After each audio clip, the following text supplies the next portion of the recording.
Hello and welcome to Around the Table, a show that shares your happiness but also your pains. If you have experienced a situation that has affected you so much that you wanted to quit your family, your friend, your work, or even your church, this is the place. We want you to come and expose it to us.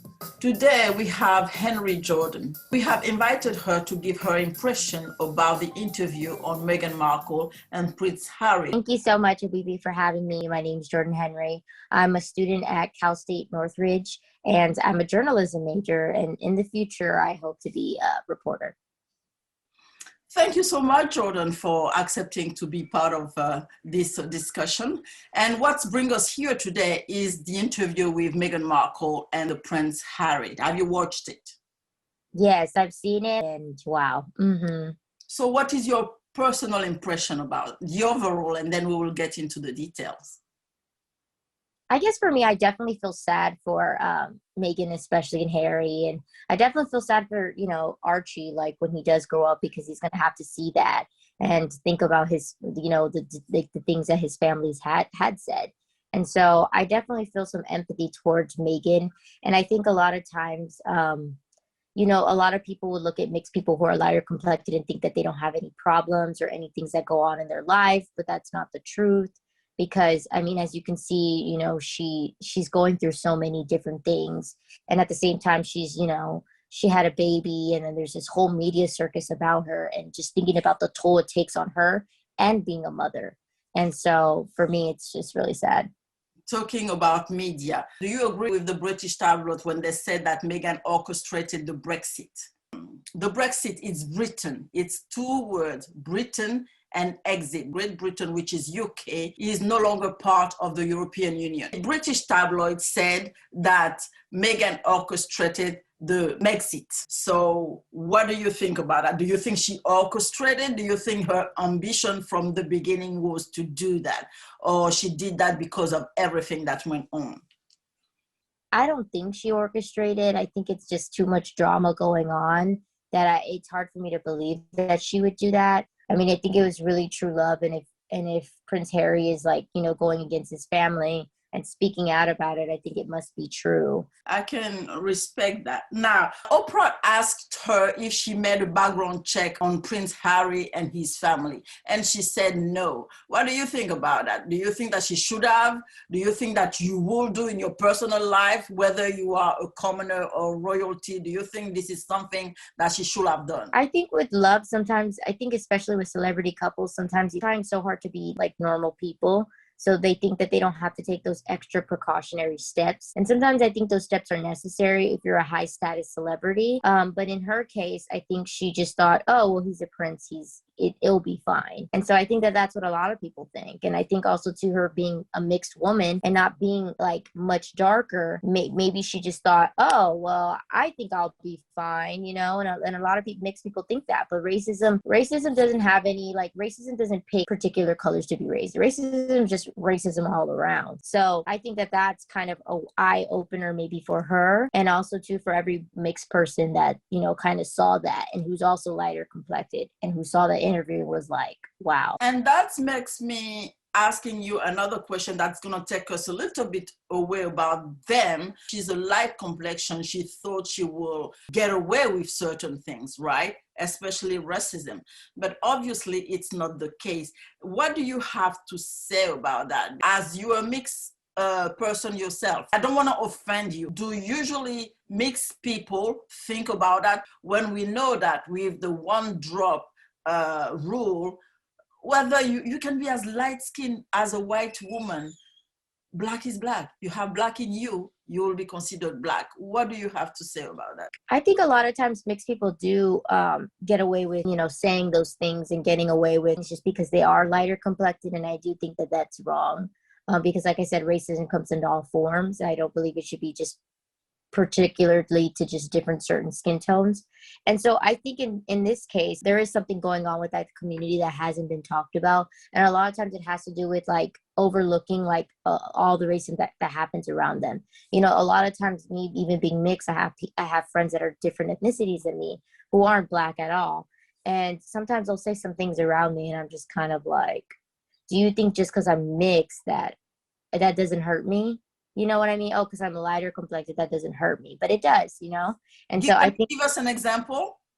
I guess like for me is like, sometimes I mean, lately in my life, I've started to notice that sometimes I notice that I have a lot of friends that are different ethnicities, and that's fine because it's good to have friends that are all different ethnicities. And I would say, I think one of them would have to be when my friend was talking about, you know, she's a white woman and she's with a darker skinned man. And she had talked about, oh, well, I wonder what our babies will come out. I think they'll come out something kind of like you, Jordan. And I'm just kind of like, so You felt offended? I felt a little offended. I'm not going to lie, because I was just kind of like, she's like, yeah, I think they'll come out cute. I think they'll come out to you. Like, they'll be like your skin tone. And it's like, so what kind of question went to your mind? What was her motivation according to you? My question went to like the ignorance. Like, what? Like, my thing is just like, so now we're picking people off of the different type of skin tone that our kid's going to come out like. And you see that a lot nowadays. It's like people that are in interracial relationships for a particular reason. And I've always had a big stance on that. Not me being, like I said, my mom and dad were in an interracial relationship way before all these mixed kids started coming out. I'm 20, I'm going to be 25. So that was way before. Like I said, when I was a kid, I was considered an abomination. I had to move different schools because I was teased. So where Mhm. did you live at that time? So at that time, I lived in a small town called McAllen, Texas. And so it's 15 minutes away from the border of Mexico. And that's where I'm from. I was always the only mixed girl in every single school I went to. So for me, people thought like, oh, well, you can't possibly go through anything racist. And it's like, kids don't see like like they don't pay attention to those little things. And so all they see is like, oh, your big curly hair, you look different than us. So yeah, here you go. And it was just racism all through until I was like until high school. I'm sorry to hear that. Yeah, and then until high school, it was like, oh, well, now you're pretty because you're like lighter complected though. And it's like, so were you darker when you were younger? I wasn't darker when I was younger. I mean, I don't believe I was. I mean, there was times where, of course, I got in tans or something, or I was maybe more active. But I think I would say my hair was much more curlier than what it was, because like hair textures kind of change as you get older. And I would say I had much more of a bigger, like bigger hair than this. So it was just kind of one of those things where I like stood out like a sore thumb. That's kind of what I went through as younger. Now that I notice as I'm older, I'm like, oh my God, everybody loves like mixed people, but y'all didn't love me when I was younger. The way they express it, just like you said about your friend, it's confusing and sad, because I believe you shouldn't be with somebody or admire somebody because of the skin color. How old were you when it started? I would say about when I started seeing the racism, I guess, towards me at that time. 11? Maybe, yeah, I would say around like fifth grade. I'm not sure how old I was at that time. But it was about like fifth grade, fourth, fifth, like kind of around those ages. And then all of a sudden in high school, it just kind of stopped. It just completely stopped. And it was just weird, you know. And then since high school, I mean, up to now, you haven't experienced anything else? I think just with friends, like when they do say things around me, like when I am around people that are different ethnicity than me, and they're dating people initially who are either Black or, a person of color. And they'll kind of like throw me in there and they'll be like, oh, well, Jordan, you're so pretty. So then my child must come out good because like, well, I'm lighter complected and he's darker. So then it might be like your skin tone. So and I'm just like, how do you react? I mean, sometimes I don't even know. Like the last time I was just shocked and I was just like, and so for me, I just have like a real snarky comment and I'm like, now you're just basing a baby off of skin tone. That's what you're picking love off of a skin tone. And so I try not to hit it there because I don't want to have like these are friends that I have and I don't want to, but then again, it's like, are you really friends though? Or are you really just interested in my life? It's just weird to me. And so for me, I don't know. Usually I say a snarky comment and I just say like, you shouldn't even care what your child's color is going to look like. You shouldn't be your priority. Exactly. You should be worried about your career and what you're doing with your life, because you could have the cutest baby ever. And what are you doing with your life though? How are you Or, giving?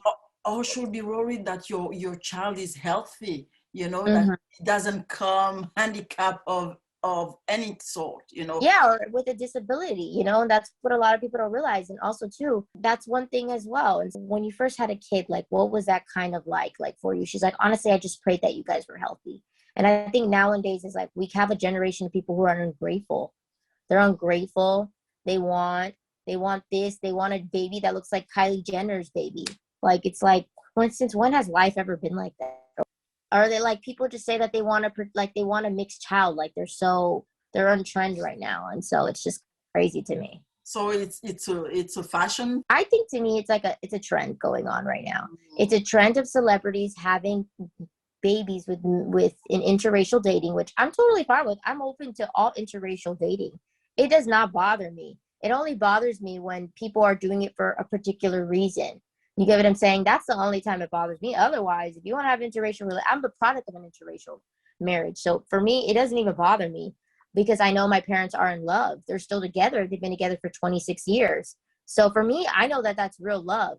You get what I'm saying? A lot of these people is like they get into these relationships and they don't realize what comes from it. Your child's gonna be like, you have to think about when you have a mixed kid, different things. Your child's gonna be confused, is gonna try to identify with one. Then there's gonna be some separation in families. Jordan, I mean, I'm really enjoying that conversation because we have forgotten about the royalties and now we are on a commoners or general conversation, which is fine, you see. But you're talking about very interesting points. You said that mixed kids are going to come out confused. Why do you have that? Have you been confused before the racism at school that we just spoke about, or it's a general thing? I mean, mixed children are confused. Why are you saying that? I'm confused. I mean, at the time, I was very confused because, like I said, when I was younger, I was like, okay, so am I, people would try to put me in a category. Like, I guess, for example, would be um, on the Scantron before, when you have a Scantron, it says what's your ethnicity. On the Scantron, I'd be like, so am I African American or am I Hispanic? Like, which one do I pick? And so you're always going to have to, like, I think as when I was younger, you're always going to have to pick one. Or Even sometimes as an adult, you will still have to pick as an oh, adult. you still, I don't even know now. I haven't even done one in so long where you have to. And that's where it comes confusing because you do have to pick one. And a No, lot but of in life, when you go to the DMV or to any administration agencies and you have to fill a form, usually they ask you for your ethnicities. And, okay, maybe they don't put it straight as white or black or mixed, but it comes down to the same thing, when they want to ask you for your identity. Are you African American? Are you Asian American?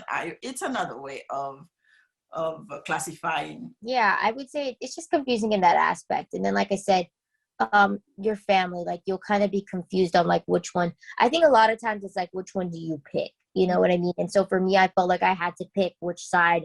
And for a long time, I was just on my Mexican side. I would only do Mexican, like meaning like I would just be around my family who was really majority Mexican. And Why? my, so like I kind of, well, because at the time I lived with my family who was Mexican. So I felt like I had to stick to a lot of the traditions of being Mexican. And so like my mom was, because at the time of where we lived. So I think a lot of it has to do with where you live. If you live around more people that are Mexican, you're kind of going to hang out with more Mexican people and you're kind of going to have more traditions and more values that are Mexican rather than it just depends on the area. And as I got older, I started wanting to know about my other side and my other, like my dad's side, which is African American. And that's when I started, talking to more family members about history and things like that. Mhm. So how did you feel about that? I mean, now that you know, do you wish you were not mixed? I mean, of course, when I was younger, yes, I would wish I was. When I would be teased, I'd be like, oh my God, I just wish I was just normal. Like, I don't want to be a person of color. Like, I would do that. And it's sad because I was just like, oh, there was nothing I could do about it. You get what I'm saying? And so, I mean, I would just straighten my hair all the time and just do different things so I could pass as Mexican as possible. Like I would straighten my hair. I perm it, about perms and all that, like, or about like those straightening type of things. I would do all that because I was like, okay, I think I can pass as, looking Mexican and no one's gonna bother. But no, the thing is, people still see that, like, even when I would straighten my hair, it didn't look as straight as other people, so they knew, you know what I mean? And yeah, I mean, of course, at the time, I now I embrace it, but at the time, I didn't. So in this case, you were teased by Mexicans, not even Hmm. by white people, but because you were among Mexican, the Mexican ways were discriminating against you because you had black in you. That's amazing. It's so tiring. I'm over it, but I'm not completely over it. You know what they used to call me? It was so sad. I've never told anyone this, but I used to wear my hair in like a big pigtail, and it would just like have my little poof, like it would be kind of like that, right? And they would call me Onion all the time. And it was just like, that's when I moved schools. So I was like, Mom, they keep calling me that, and you need to fix my hair. So they're not going to know that, like, you know what I mean? Because my hair was like a circle, because it was like a little ball. So they'd be like, oh, Onion, you're Onion. Like, and I found it so offensive. I was just like, That's just mean. it was so mean at the time. Now that I think about it, I'm like, I think I'm completely over it until, you get older and then you're like, who's laughing now though? Okay, let's come back to the interview about the royal couple. What was the part that really hurt you the most? I think when the queen had kind of commented on the baby's skin tone, things like that offend me. I have a sister, she's much more darker. So it does hurt me when I hear things like that, because like I said, I do see what my sister goes through. My sister, when we were younger, she would often compare herself to me, and she'd always say like, oh, I wish I was just a little bit lighter. I didn't realize how it affected her. And now she's good. Now she's a pageant queen, and she speaks on people who have disabilities and stuff like that and helps them. There was a good thing that came out of it. I think skin tone's very touchy for me, especially because like my dad is darker. So when you have a bunch of mixed kids, they're all not the same color. Love shouldn't be based off of skin tone. It's just ridiculous, because you're going to end up with a lot of heartbreak. And if you want to, that's fine. Some people think she's exaggerating about the racism in the royal family. Do you think that she's exaggerating? I mean, in the end, I look at it this way. We don't know the truth in the end. We won't know the real truth because we weren't there. So this is all like, we're never going to know. But we kind of pick sides of which one we believe in. So for me, I'm going to pick the side of a woman who's mixed, who identifies like me. You get what I'm saying? I'm going to go with whatever is natural to me. So for me, it's just naturally to protect women and protect women of color. And that's what she is. So I'm going to stay whatever her word is. I'm, of course, going to, oblige to that. And so I don't necessarily think, because a lot of people think that racism, it has to be like how it was in the old times, like with slavery. Like they think, oh, well, that's the only type of racism. It's like, no, it's transformed, and it's transformed in so many different ways. What do you think about the fact that they have lost their title? Obviously, you guys are out. They don't want you in the family anymore. They have made whatever it takes for you to suffocate and exit. Do you think she should worry about security and the title? I do feel that she should worry about it. There are a lot of celebrities we've seen, like with Kim Kardashian, with the whole Paris robbery and things like that. Like, you do need to, like, these celebrities do need to be careful. And sometimes I think that she should be worried about it, because you just never know. Like, I do feel like she should be worried about it, just because of all the tabloids that came out about her. She should be a little bit worried, but not scared. Some people are blaming her for pushing Prince Harry out of there. What do you think? I think he's in love with her. I had the luxury of seeing my parents and like always love each other and respect each other. But my parents do always say that. And I think that's what he's doing. And I find it honorable. What people need to take away is, in the end, if you decide to have a kid with somebody, or you decide to be married, you have to understand, like, this is your partner. This is supposed to be your ride or die. It honestly is a beautiful type of love, because he stood up to his family. And, and so I think that that's really honorable, and everybody should have a Prince Harry in their life. Absolutely. I think you have made a perfect conclusion. I wouldn't have said it better, because for me, he has matured. He has grown so much according to the choice that he made. He justly said he didn't want to have history repeating itself, thinking of his mother. Is there anything else you would like to share about either the interview or your personal experience? I think everybody just needs to be more educated when it comes to knowing more about different cultures and different ethnicities. And also watching what you say. Sometimes when you're around your friends and you're around people of different cultures, you have to understand that they have different perspectives too. So there's times where my friends have said something and you got to just correct them at that moment and just help them understand, like, this is what it is, instead of just cutting that friend off and being like, you know what, I don't have anything to do with you. I can't believe you said that. It's like, depending on what they said, sometimes you can kind of just, help your friend and let them see, like, okay, this is where you're kind of wrong here. You need to understand that this and this and this, because you're trying to initially help them. Right now we're in cancel culture. So anyone would just get canceled for anything. Well, that's it. That's the end of our interview with Jordan Henry. I want to thank you so much, Jordan, for keeping up your word and showing up around the table. I'm ABB, your host. Remember to share, like, and see you next time around the table.